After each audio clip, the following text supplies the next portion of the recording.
The U.S. Navy accepted delivery of the USS Gerald R. Ford on May 31st.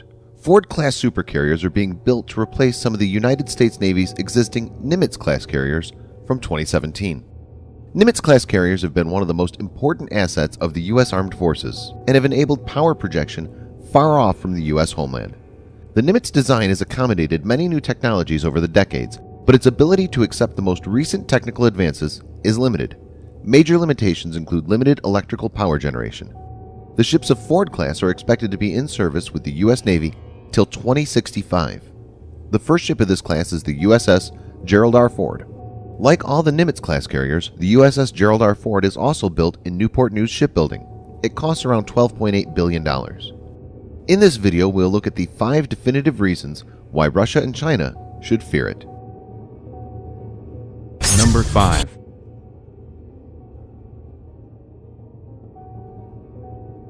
Nimitz-class carriers got planes moving for takeoff using steam-actuated catapults. The system required a lot of steam piping, a lot of condensate return, and tons of fresh water. They tend to have a lot of maintenance issues. Plus, with steam actuation, the majority of the force is being transferred to the airplane at the beginning of the stroke, in a jolt. This puts stress on the airframe, and thus reduces lifespan of the multi-million-dollar planes. Ford class uses Electromagnetic Airlift Launch System, EMALS. The system uses linear introduction motor with an electric current to generate a magnetic field. That field then propels a carriage down the track. Since the power delivery is linear, it negates the deficiencies of steam catapult. The hydraulic arresting system is installed in Nimitz class. The hydraulic arresting system is designed for traditional carrier-based aircrafts. Advanced Arresting Gear, AAG, is capable of working with all current and projected future carrier-based aircraft, from the lightest unmanned aerial vehicles to the heaviest manned fighters, and are more efficient. It's to be noted here that Russia and China are still using ski jump, which are a generation behind steam-actuated catapults of Nimitz class and 2 generations behind EMALS of Ford class. Also, no Russian or Chinese carrier is expected to field AAG in the near future, limiting their ability to field futuristic unmanned combat air vehicles, UCAV. Number 4.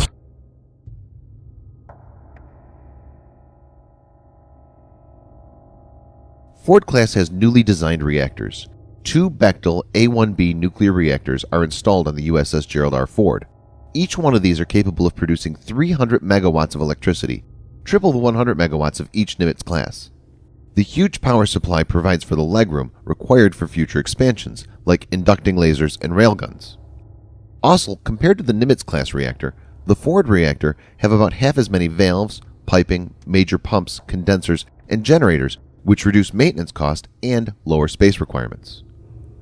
Being nuclear-powered, they practically have unlimited range and need refueling once in about 20 years. It must be noted that neither Russia nor China currently has any nuclear-powered carrier, and may require at least a decade before they will have one.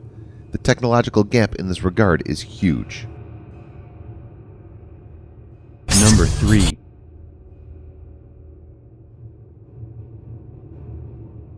USS Gerald R. Ford has an Integrated Active Electronically Scanned Array, EASA, search and tracking radar system. The dual-band radar, DBR, utilizes a multi-tier dual-band tracker, which consists of a local X-band tracker, a local S-band tracker, and a central tracker. The central tracker merges the 2 signals to provide a comprehensive situational awareness. The X-band tracker is optimized for low latency to support its mission of providing defense against fast, low-flying vehicles, while the S-band tracker is optimized for large area coverage. This new system has no moving parts, therefore minimizes maintenance and manning requirements. Also, replacing 6 to 10 radar antennas with a single 6-faced radar increases the deck space. Russia or China doesn't have anything close to being as sophisticated as this radar. Number 2.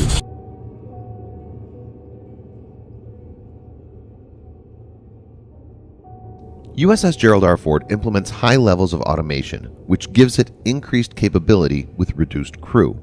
Automation has been implemented wherever possible. Ford-class carrier has 25% less crew compared to Nimitz class.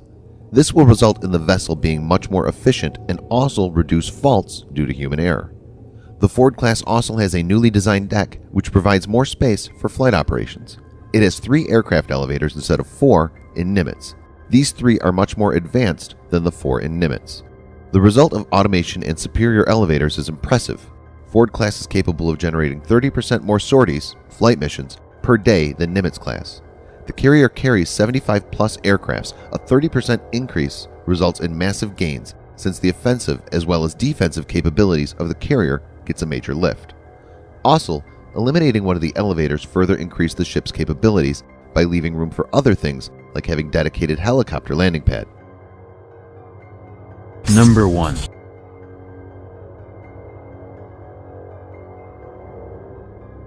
Initially, the Ford class will have 2 squadrons of 10 to 12 F-35 Sea Joint Strike Fighters, 2 squadrons of 10 to 12 FA-18 EF Super Hornets, 5 EA-18G Growler electronic attack jets, 4 E-2D Hawkeye airborne early warning and control aircraft, and 2 C-2 Greyhound Carrier onboard delivery (COD) planes. It will carry 8 MH-60S Seahawk helicopters as well. But the Ford class carriers have also been envisaged to be future-proof. Keeping this in view, special attention has been given to increased deck space and power. These 2 factors come together to enable Ford class to accommodate 2 game-changing technologies in coming days. Lasers. Recently, the U.S. Navy has tested a $40 million 30-kilowatt laser mounted on the deck of the USS Ponce in the Persian Gulf. Unlike missiles, lasers travel at the speed of light, so they hit their target almost instantaneously. Not only can they take out a swarm of deadly drones, they can act as a missile defense system.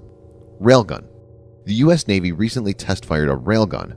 Railguns use electromagnetic energy to fire projectiles at 7 to 9 times the speed of sound.